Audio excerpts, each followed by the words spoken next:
Hello, and I'm Karen Roberts. This is Africa Live in Nairobi.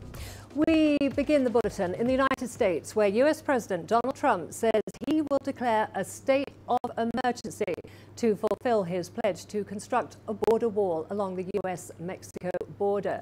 He plans to use executive powers to bypass Congress, which allocated him less money than he had demanded.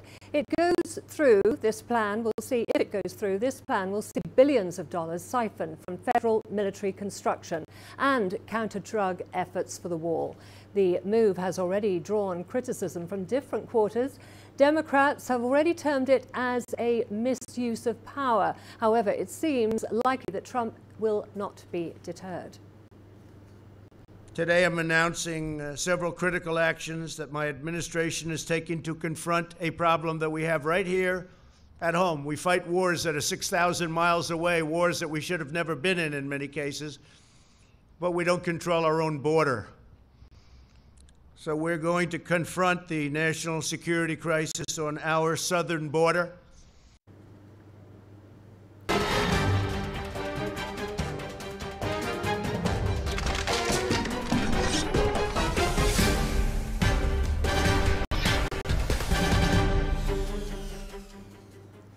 Nigeria goes to the polls on Saturday for presidential and legislative elections. Officials have been distributing ballot papers and boxes under tight security and the watchful eye of international observers. The run-up has not been without controversy, though. The main opposition party has been accusing the country's election commission of having more than 1 million so-called ghost voters on the national register, raising fears of vote rigging. More than 70 candidates are on the presidential ballot, with incumbent Muhammadu Buhari and his main rival, former Vice President Atiku Abubakar. They are considered the main contenders.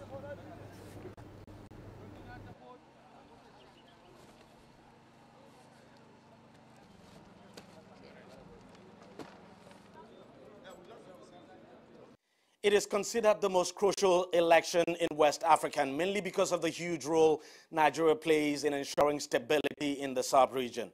Everyone is hoping everything goes well with this election. Now, let's explain to you how the process is expected to play out and how a winner can emerge from it. 73 candidates are actually on the presidential ballot, but everyone knows the election is effectively a two-horse race between these two men. Incumbent Muhammadu Buhari, who of course is seeking a second term with his ruling All Progressives Congress, and Atiku Abubakar, a former vice president of the country, who is running on the platform of the People's Democratic Party. Now, the candidates will be chasing a potential 84,004,084 votes. That's actually the number of registered voters for this election. Of course, usually not everyone who registered would come out on election day to vote. Besides, those who do not have their personal voter card now will not be allowed to vote. In all, there are 176,996 voting points across the country where voters would be casting their ballots. An election, of course, will take place across Nigeria's 36 states and the Federal Capital Territory, Abuja. In Nigeria, these 36 states are actually divided into what is known as geopolitical zones. Now, there are 6 geopolitical zones in the country. You have the Northwest, the Northeast, the North Central, Southwest, Southeast, and of course, South-South. So the candidates will slug it out across these geopolitical zones. By the way, President Buhari is from the Northwest zone, which has, of course, the highest number of states. It actually has 7 states, and of course, the highest number of registered voters, 20,158,100. While Atiku Abubakar is from the northeast of the country.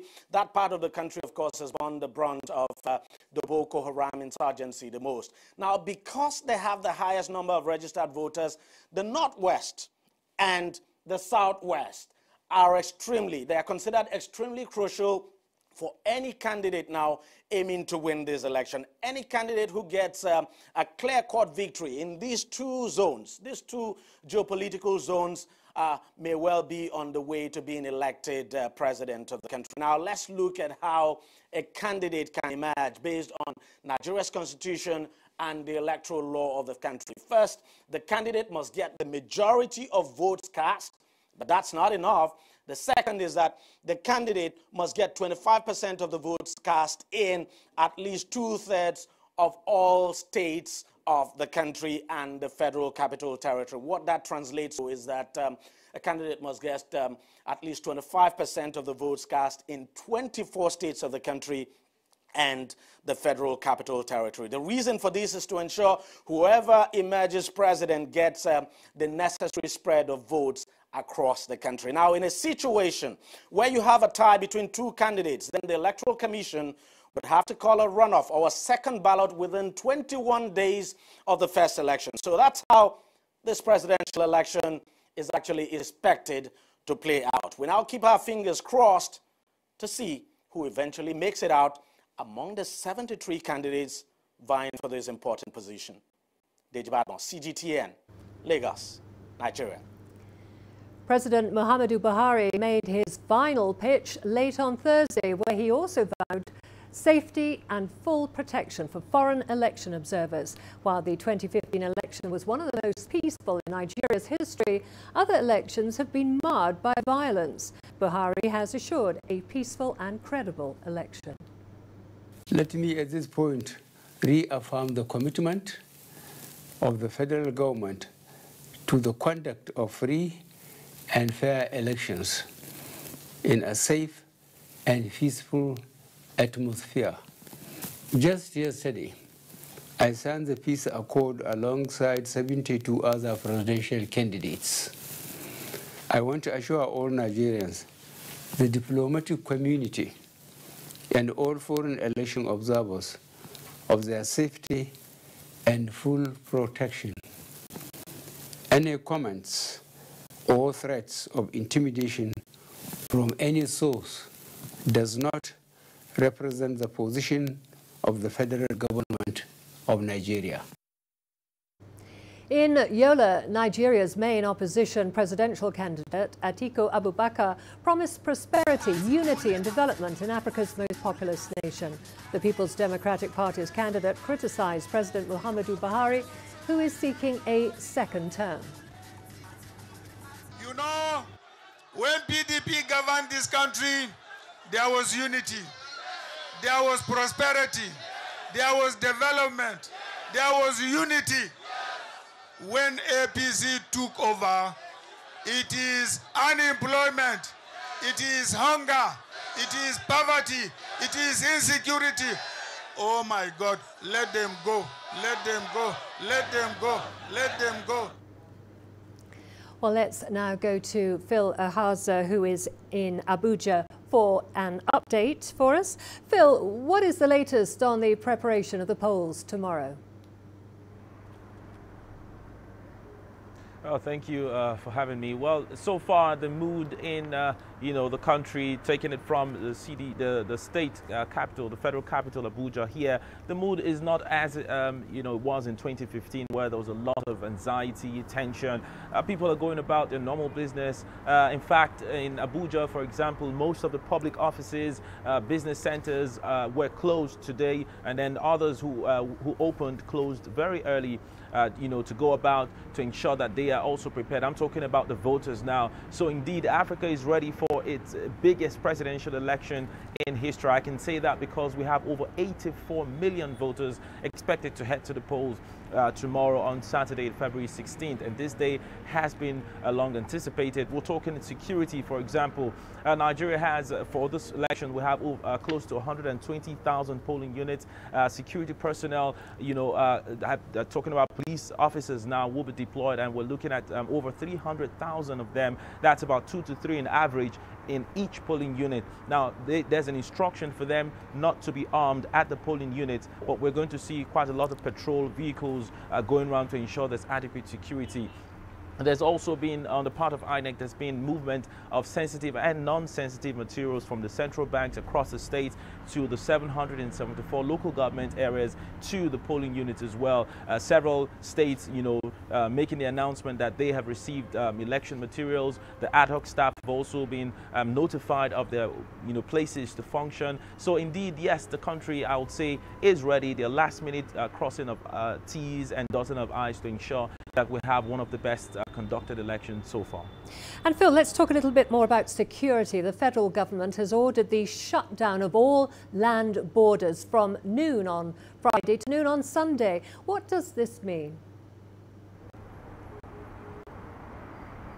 Well, this is very significant because, going into the elections, we've gotten quite a number of reports of how that there will be influx of foreigners, especially surrounding the neighbors of the country, surrounding the Nigeria.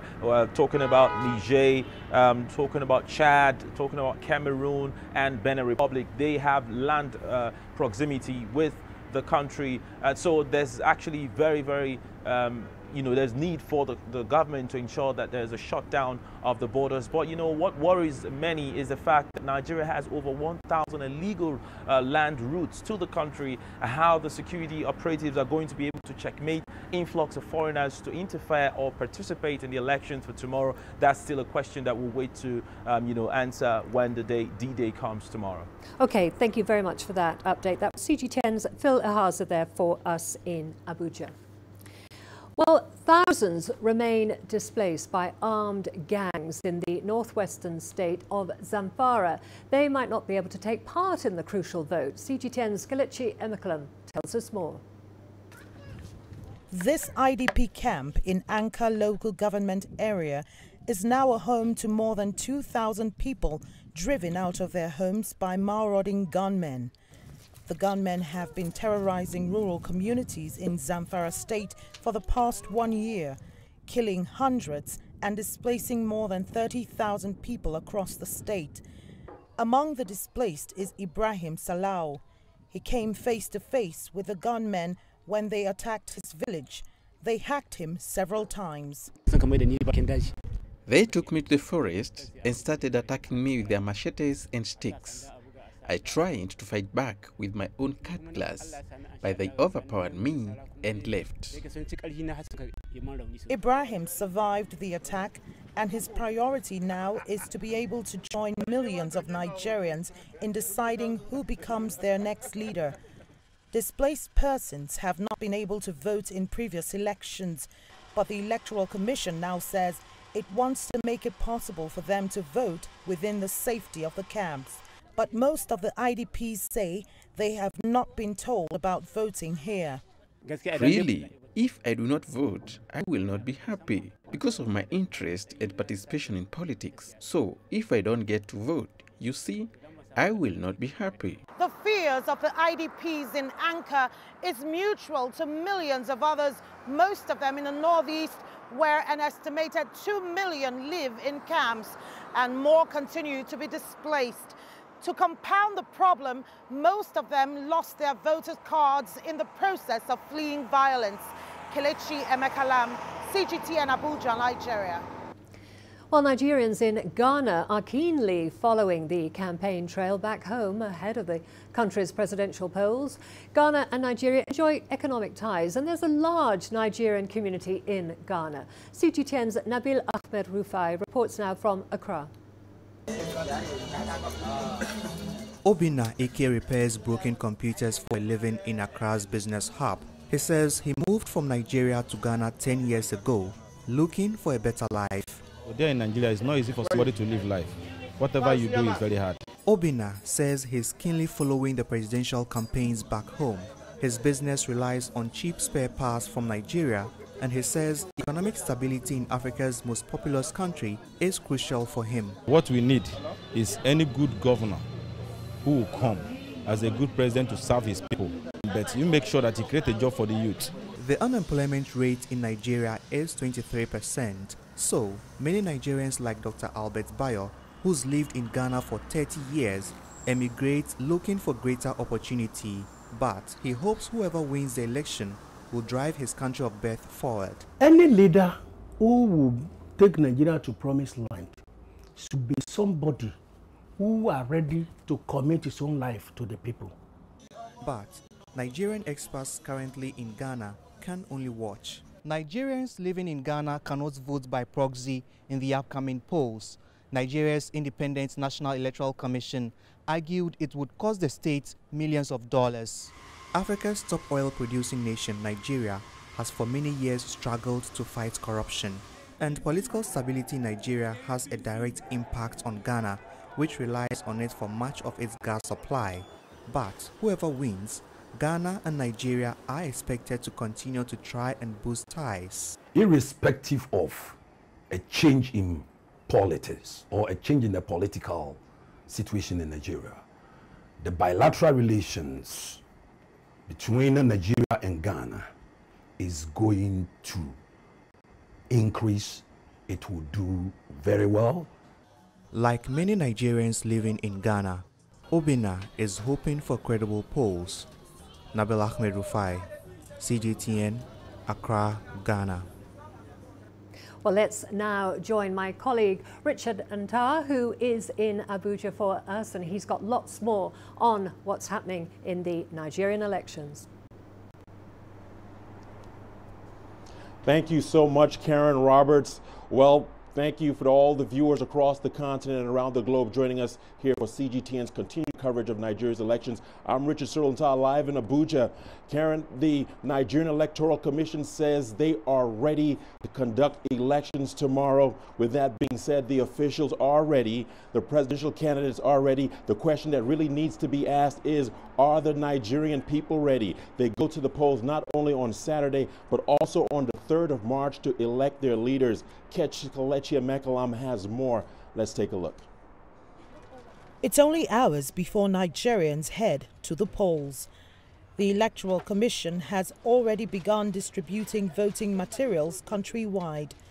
There are concerns about the level of preparedness by the Electoral Commission, more so after some of their offices were gutted by fire. We've gotten our materials, they're being distributed, both sensitive and non-sensitive. Non-sensitive were distributed a while back, sensitive are being distributed. Where there were fire incidents, we have replaced those cards and the cards and the smart card reader that need to be replaced. Those are unforeseen eventualities, but we've been able to surmount those challenges. There's been training and retraining. We've recruited and trained them. The logistics is there, the security, we engage the security, and they are ready for their deployment. So basically, I think we're basically ready for the election. The elections will hold in the northeast and other states where insurgents and gunmen have driven millions of voters into displaced people's camps. The Electoral Commission says displaced persons will vote for the first time after it amended its rules to accommodate them. But ensuring security in those areas is still concerning. I think these challenges are surmountable. The general insecurity in some areas is also a major challenge. But with the cooperation of stakeholders, especially security agencies, I think we're putting those challenges under control. The Independent National Electoral Commission began distributing voting materials on Wednesday, and that exercise ends tonight. The Commission says there's no turning back despite several fire disasters in its offices across the country. Kelechi Mekalam, CGTN Abuja, Nigeria. All right, Karen Roberts, it's right back to you in studio. Okay, thank you very much, Richard Ntar in Abuja there, following the elections in Nigeria, which take place tomorrow on Saturday. Well, a tribunal on Friday charged Nigeria's suspended chief judge for breaching asset declaration rules, but adjourned his trial until after Saturday's presidential elections. Chief Justice Walter Onigun entered a plea of not guilty in his first court appearance. CGTN's Kelechi Mekalam again has more. Wednesday's arrest warrant leaves the suspended Justice Walter Onigun with no choice but to appear in person. Even though he went to the appeal court to void the arrest warrant, he showed up for the first time at the Code of Conduct Court. Onigun is accused of failing to declare his assets as required by law. The prosecution alleges he operates secret bank accounts. The accounts have been frozen, but millions of dollars were found in those accounts. He admitted not declaring all his wealth, but said it was a mistake. Nigeria's Judicial Council, a body responsible for handling professional misconduct among judicial officers, has also constituted a panel of 5 to investigate him. If found guilty, he could be dismissed and sent to jail. Kelechi Emekalam, CGTN, Abuja, Nigeria. Well, let's now join Robert Nagila, who is in Lagos for us. What's the latest from there, where you are?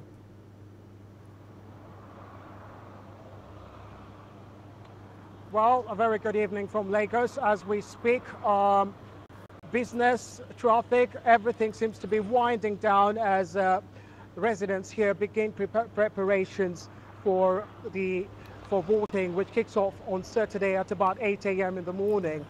Now, the distribution centers here are open. We understand that all electoral material is now being transported to the polling stations. That exercise will continue into the early hours of the morning. A curfew is in place from midnight up until 4 p.m. tomorrow. So there will be no traffic on the roads here in Lagos, as per police instructions, saying that this is necessary for the electoral process to be conducted in a peaceful manner. Okay, thank you very much, Robert Nagila in Lagos for us there. Well, we are going to a short break now. Don't go away, lots more to come, including...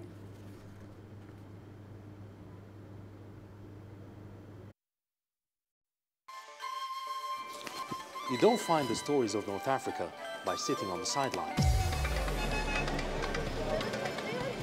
You've got to get out, go there, and you'll find them. In the bazaars of Casablanca. Among the crowds in Cairo. Who come to visit Cairo, the ancient capital of Egypt. Along the waters of the Nile.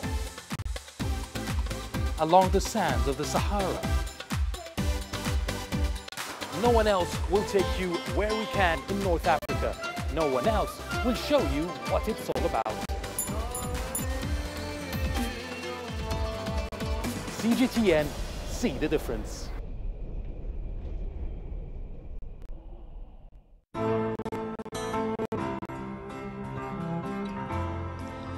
My home country lies at the foot of Africa, the southernmost tip of our beautiful continent, and the unique point at which 2 great oceans meet. Now on a clear day in Cape Town, you can just make out Robben Island, the place where Nelson Mandela was jailed for so long. South Africa has changed so much in the years since then, but it is this country's history that shaped me and took me into reporting. I'm inspired by Africa's men and women of courage. It's the everyday hero who brings out my passion. The creatives, the decision makers, the risk takers who are shaping a bright African future. I see them in Cape Town. I see them in the pulsating city of Johannesburg. I see them across the continent, and I know our time has come. CGTN is a platform where African voices can speak for themselves and take their stories to the world. My name is Lindy Mtongana, and I'm a news anchor and reporter for CGTN.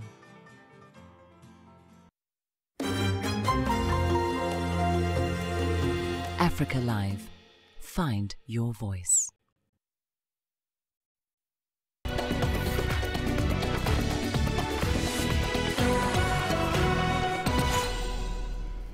At least 23 miners are feared dead after 2 mines collapsed in Zimbabwe. Around 40 miners remain trapped. The miners accessed the mine illegally through a sealed shaft. The mines flooded after shafts and tunnels collapsed there. Let's now take a closer look.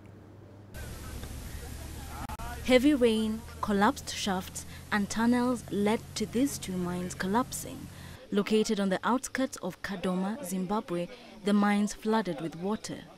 The incident has left several miners trapped. The miners are stuck 50 meters underground, making rescue efforts difficult. Our small-scale miners were busy doing their job yesterday, early hours in the morning, and there was a sort of a flash flood where the underground tunnels were flooded water, quite a huge amount of water came from the top and flooded into the shafts. And so doing it trapped a lot of our brothers and sisters down there. They were unable to escape. So right now we pin our hopes on God, but as it seems, we may have lost, if not most people, everyone. Family members surround the site hoping to locate their loved ones. Among them is Kezia's son and nephew. They are part of the artisanal miners who operate illegally. Illegal mining is a concern in Zimbabwe as miners often don't follow proper procedures. But Kezias is only worried about how he will care for his son's children. I am old and no longer able to work. These relatives were taking care of me, and I don't know what to do now. In the absence of heavy machinery or experts from the government, fellow artisanal miners led the operation to pump out water. They used small diesel-powered water pumps offered by a small-scale miner with operations nearby. So far, there is no help from authorities. We are using our own resources to try and rescue our colleagues. Small-scale gold producers, including illegal miners, produced nearly 60% of Zimbabwe's gold last year. For now, though, rescuers are pumping water and hoping to save the lives of those trapped below. Wilkisanyabo, CGTN. On to South Africa now, where President Cyril Ramaphosa has refuted claims that he collaborated with the apartheid government in the 70s. Respected anti-apartheid activist Mosio Lekota accused Ramaphosa of working with the regime's secret police to avoid being sent to Robben Island prison. Immersed in this, and so over 20 years since its end, the apartheid rule and its bad legacy is still an emotive issue in South Africa. President Cyril Ramaphosa had to make a personal statement in Parliament after being accused of collaborating with a dark regime. A statement that was filled with memories of the anti-apartheid struggle. They said, you are going to be like Nelson Mandela, you are going to break rocks on Robben Island. I said, in the end, I would rather go and break rocks, and I will never, ever betray my people. He also spoke of how his father, who was a police officer in the regime, was used to blackmail him. My dad came to visit me, and he said, they want you to be a state witness. And I said, Dad, I am not going to do it. I will never betray the comrades that I was working with. And if I did, where will I go and live thereafter? I refused. Unlike fellow activists like Nelson Mandela, Ramaphosa was not jailed in the feared Robben Island prison. Instead, he was detained in solitary confinement twice. The first time was in 1974 when he served 11 months. He also served 6 months in 1976. Cyril Ramaphosa was born in Soweto in 1952. He emerged as a radical student leader at the University of the North before joining the trade movement. Later, he played a leading role as a negotiator in the talks that ended apartheid rule in the 90s. He was widely seen as Nelson Mandela's successor, but he chose to venture into business before returning to politics. Alexandria Majala for CGTN. To Egypt now, where members of parliament have voted in favour of a bill requesting constitutional amendments. Parliament must now finalise the draft within 60 days. Egypt is expected to hold a public referendum by May. If passed, the amendments would allow President El-Sisi to remain in office for up to 12 years after his current term ends in 2022. Here's Adel El-Mahrouki with more. Egypt officially begins the legal process to amend its constitution. 485 members of parliament have voted in favor of a bill that opens the door for partial changes. That's more than 2/3 of the parliament members, which is a legal requirement for the parliament to begin discussing articles in the constitution. The current constitution was formed post the 2013 June 30th revolution. Back then, the time and political circumstances were very different than those today. Therefore, it makes sense that the country needs to revisit its constitution. Around 35 articles are expected to be amended or introduced. Parliament has not announced an exact number. The most controversial article is to give President El-Sisi the possibility to stay in office until the year 2034. Constitutional regulations maintain that an extension for the president's terms must be accompanied by some guarantees for the public, none of which has been disclosed. We would have had a problem if the suggestion was to give the president open number of terms, but specifying them to only 2 6-year terms. I think that has sent a message of comfort. A positive step, however, is to have articles for a vice president, which Egypt has been waiting for in decades. Thursday's vote in favor of amendments has set a 30-day countdown for members of parliament to submit their suggestions for constitutional amendments. It will then be followed by another 30 days through which the parliament must produce a final draft for the people to vote on. A little over a dozen parliament members have publicly rejected the proposed constitutional changes, an indication that the amendments which will give President El-Sisi more powers and time in office are most likely going to pass. Adel Mahroui, CGTN, Cairo. Well, let's now head over to Zimbabwe, where the government is looking to enforce a bylaw for using a bicycle. Cyclists in Harare are required to pay an annual fee to help maintain bike lanes, but some residents feel the charges may be too high. Here's more on that story. Every morning, Temon grabs his bike and starts his 26-kilometer journey to work. Zimbabwe is currently going through tough economic challenges. Temon says other modes of transport are expensive to him. If I had a choice, I would go to work with public transport because a bicycle is very risky. You can easily be involved in an accident on the highway. Authorities are looking to address bicycle safety procedures by reactivating an annual bicycle licensing fee, first introduced in 2016. The government has renewed its efforts to implement this change in Harare. It's being argued that the funds from the license fee would help enhance safety levels for cyclists. Municipalities used to do some licensing of some sort. They want to know maybe the number of cyclists in their town so that they properly cater for them. And also you find that in road construction, some sections of the road, they usually provide a cycle track. And that's what we traffic safety authorities recommend, that any road project should have a cyclist, that is separation of road users. There is hope that if safety standards improve, more people could be persuaded to use bicycles. This in turn could help decongest Harare. Other cities around the world have implemented the idea of bicycle licensing or registration. The U.S. city of Honolulu requires a one-time $15 registration fee at the point of sale. Some countries, such as Switzerland, have tried to enforce bicycle licensing programs, but found the cost of administration to be too hefty. Astatal, CGTN. Well, let's now go to Peninah Karibe for all the latest business news. Over to you. Thank you, Karen. Coming up in business news tonight, Zimbabwe's inflation peaks to the highest level in a decade. And authorities in Uganda deport the CEO of leading telecoms operator MTN. Africa is the nexus of enterprise, and global business will tell you why it matters. From the mega investment projects to multi-billion-dollar mergers and acquisitions. Africa today collects, just in terms of revenues from taxes alone, $545 billion a year. If you take 10% of that and you devote it to the energy sector, problem solved.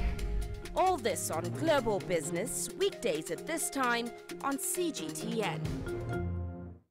Business in Africa is at the crossroads, where opportunity meets innovation, where profitable new markets collide with global trends. From the sound of an African bell on a stock market's floor to the shout of the trader in a bustling free market. It's colorful, vibrant and exotic. CGTN stands at the gateway to Europe, Africa and the Middle East. From Morocco to South Africa, we talk to the deal makers and actors who fuel its engines of growth. Only on CGTN.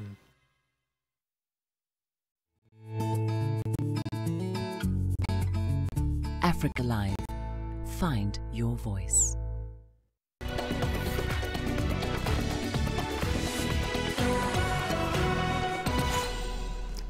Zimbabwe's annual inflation rate has hit its highest level in a decade, surging from 42% in December to 56.9% in January. According to the National Statistics Agency, this latest increase was spurred by a rise in the price of basic goods and beer. Prices have been going up as local bond notes and electronic money loses value against scarce US dollars. Bread, a national staple, has gone up from around $1.40 per loaf to $2.50 in some shops, as bakers say they aren't getting enough foreign currency to import flour. Zimstat says the month-on-month inflation stood at 12.8%, gaining 3.82 percentage points on the December 2018 rate of 9%. Food and non-alcoholic beverages inflation, prone to transitory shocks, stood at 63.7% year-on-year, while the non-food inflation rate was 53.6%. In South Africa, unemployment numbers showed a slight decline in the last quarter of 2018, dropping from 27.5% to 27.1%. But analysts warn that it's no reason to celebrate. South Africa's growth is still very weak, and power supply shortages could mean more pain in the near term. Sumitra Naidu has this on that story. 149,000 South Africans managed to find new employment in the last 3 months of 2018. It's a significant number, albeit not enough to fix the unemployment crisis in the country. The financial and manufacturing sectors were responsible for creating most of the jobs. Private households also showed a rebound in employment. The manufacturing industry is also a good story because things weren't looking great for them last year, but they've rebounded in terms of employment. Even though the decline in the unemployment rate is positive, it is worrying that it's mainly due to seasonal factors instead of a more sustainable reasons for the decline, such as the fact that our economy is growing, more permanent jobs are being created. At 27.1%, unemployment in South Africa is still too high. Out of a population of over 56 million people, just under 10 million people are employed. Youth unemployment at over 50% remains a problem. This is a big problem because our education system at the moment is not producing the type of labor force that can be absorbed into a more sophisticated tertiary-based economy. Our education system is, especially with regards to state schools, they don't have the funding, the resources or the qualified staff to provide quality education. So the labor force that we're creating is a semi to low skilled labor force which can only be absorbed into the primary and secondary industries, and those industries are in decline. To add to the country's woes, power utility Eskom is near collapse and unable to guarantee a steady power supply. When you take into account that the mining and the manufacturing industries are two of the largest consumers of electricity in this country, cutting the supply to those industries on a regular basis will definitely affect their profit margins, their operating capability, and lead to job losses. South Africa has been trapped in a low-growth cycle since the financial crisis in 2008, making it difficult for the economy to create jobs. The ANC's new development plan also failed to create the 5 million jobs it promised because the policy was designed for a high-performing economy with growth of between 5 and 7%. Sumitra Naidu, CGTN, Johannesburg, South Africa. MTN Uganda's CEO, William Van Lepert, has been deported. In a letter signed by Internal Affairs Minister General Jeje Odongo, the MTN Uganda boss is to stay outside Uganda indefinitely. Van Leput's deportation comes days after the arrest and deportation of 3 other senior employees of the telecommunications giant. Those deported include the Chief Marketing Officer, Olivier Prentut, and the Mobile Money General Manager, Elsa Mussolini. Mussolini was ejected from the country for allegedly inciting violence by funding Robert Chagulanyi, alias Bobby Wine, the Chadondo East MP and People Power architect. There has, however, been an ongoing investigation against more MTN staff for allegedly compromising national security using their positions at the company. In the meantime, the IMF says Uganda's economy is expected to grow 6.3% in the 2018-2019 fiscal year, slightly higher than the 2018 rate. The growth is helped by robust activity in sectors including manufacturing and construction. Growth in the 2017-2018 fiscal year was 6.1%. Inflation is expected to climb but flatten out around the central bank's target of 5% over the next 12 months. The East African country badly needs a high and sustained economic growth rate to help generate healthy revenues to defray its ballooning public debt load. The Finance Ministry says Uganda's debt stands at 41.5% of the GDP, but the central bank says it believes public indebtedness has already topped 50% of the nation's economic output. The African Development Bank says Africa's economic state is good, but while its general economic performance continues to improve, it remains insufficient to address structural challenges. The president of the bank, Akinwumi Adesina, says that the implementation of the Continental Free Trade Area must be hastened in order to project the 15% increase in intra-Africa trade. Adesina spoke to CGTN's Coletta Wanjohi in Addis Ababa. You know, people call me Africa's optimist-in-chief. I am very proud to wear that label of Africa's, optimist-in-chief. I really think that Africa has huge amount of potential, but we can't eat that potential. We've got to constantly be relentless, right, in making sure that we create environments that, allow people to invest in our continent. I don't think Africa should beg for development. It should develop on its own terms by attracting investments. And that's what our job is at the African Development Bank, is to push that frontier. It's interesting that now we're seeing the bank talking about nutrition, talking about health. You have just launched the Continental Nutrition Scorecard.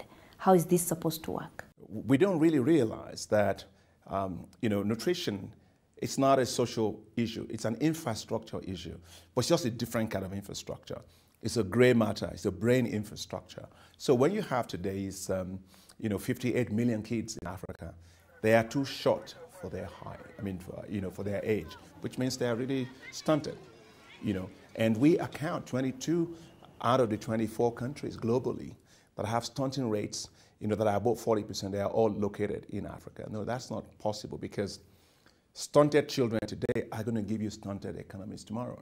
I was talking today to the Deputy Prime Minister of Ethiopia, and he was talking to me. He said, well, look, we actually send 30 million kids, to school, free education they have, but stunting 38%. So if you have that level of stunting rate, it means that the kids can't learn well. They will not be able to stay in school. They will not perform well in school. They will repeat, and they may not even have, great jobs ahead of them in terms of productivity of the workforce in the future. So we feel, as the African Development Bank, that we need to change that. People say we have the youngest population in the world. Yes, I'm happy about that. But I want that young population to be well fed, and so that they are nutritious, they're smart. What's the point of having the youngest population in the world if most of them are not fed, and therefore the gray matter infrastructure is destroyed? So that's why we've launched the African, a Continental Nutrition Scorecard, to be able to track how countries are doing and to put some pressure, because we got to speak on behalf of the kids. They can't speak on behalf of themselves, but we're also doing it for the economies of Africa, because Africa loses $53 billion a year to stunting and malnutrition. No, that's way too high. We have to change that trajectory. The implementation of the Continental Free Trade Area tallies with what the bank has been talking, the African Development Bank has been talking about, promoting intra-African trade. We still have some few more ratifications from member states to go, but how are you assisting the continent to progress as we wait for the full operationalization? We got to start looking on the inside. We are a population that's so massive, right? Rapid middle class is growing on the continent. And so the launch of the Continental Free Trade Area is really exciting because you're talking about, a continent with the GDP combined of $3.3 trillion US dollars. That is the largest zone, free trade zone, since the WTO, World Trade Organization, was created in the 1940s. And so we have to continue, therefore, to trade more among ourselves. And that's why the African Development Bank is investing massively in how to make that happen through investing massively in infrastructure, in energy. We're investing $12 billion in the energy sector. Agriculture, we have 65% of all the arable land left to feed the world by 2050. It's not in Asia, it's not in Latin America, it's in Africa. So what we do with agriculture, we determine the future of food in the world. And so, but we got to make that agriculture a mega business for ourselves.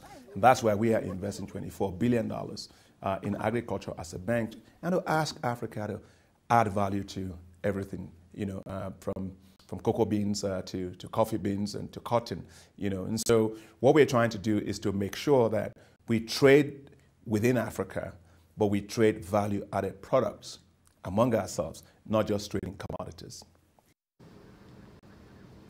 Right, let's leave it there for now. That ahead on Global Business, just hours before polling stations open in Nigeria, we analyze the elections pledges by the main candidates. We'll be live in Lagos for details of that story. We'll have plenty more as well. That's at the top of the hour. For now, Karen, back to you. Thank you very much, Peninah. Well, we are going to a short break. Don't go away, lots more to come, including China to develop and restore ancient temple in Egypt. And Ghanaian entrepreneur recycles tires to create household furniture. Join us in Global Business and see Africa through our eyes. The greatest journeys, the greatest sights, the greatest adventures. Here in Peninah, this weir allows the locals to walk on water. We're far more than just TV news. We're your passport to the wonders of Africa. To bring you stories of struggle, survival and hope.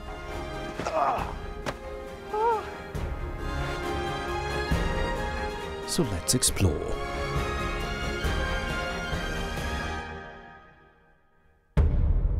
CGTN. See the difference.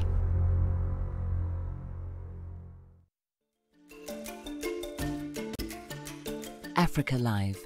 Find your voice.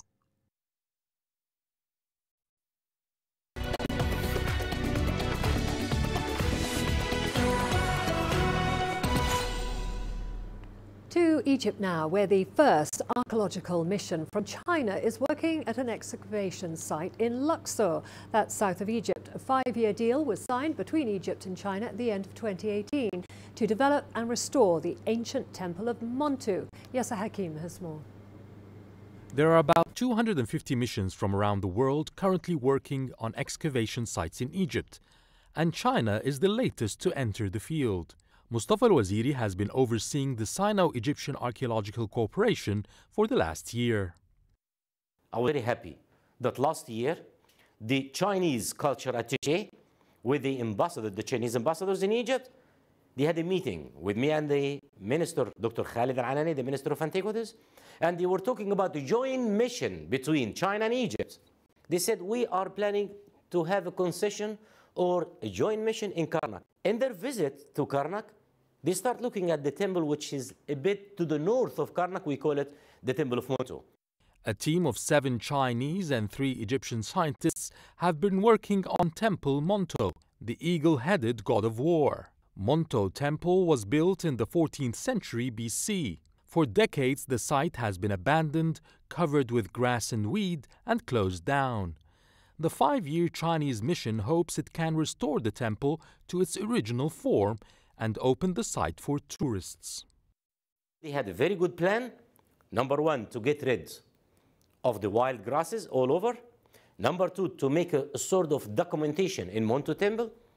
And number 3, to have a site plan for the entire area. They left, and then they are coming back in a couple of months to continue the work there. But anyhow, so far, they are doing such a great work in Monto Temple.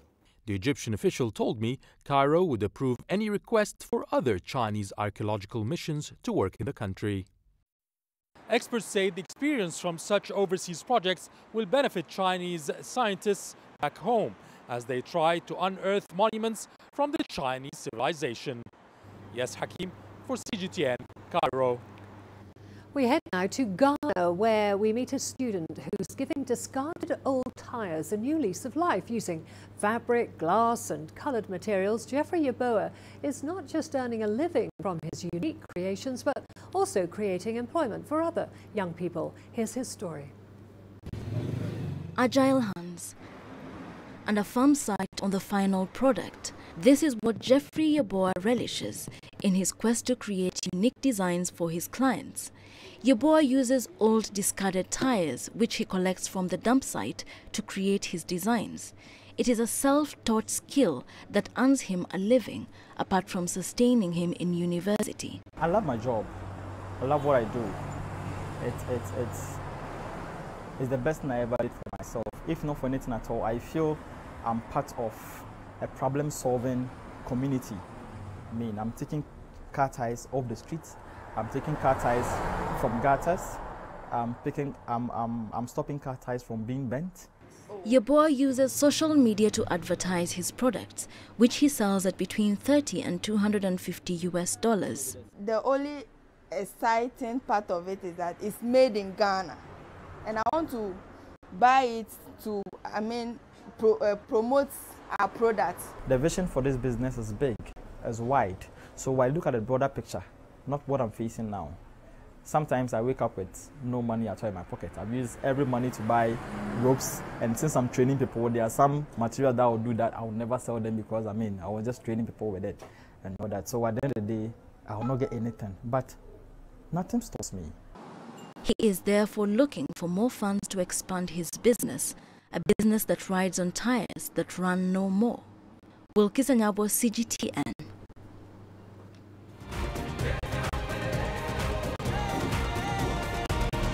Africa Live. Find your voice.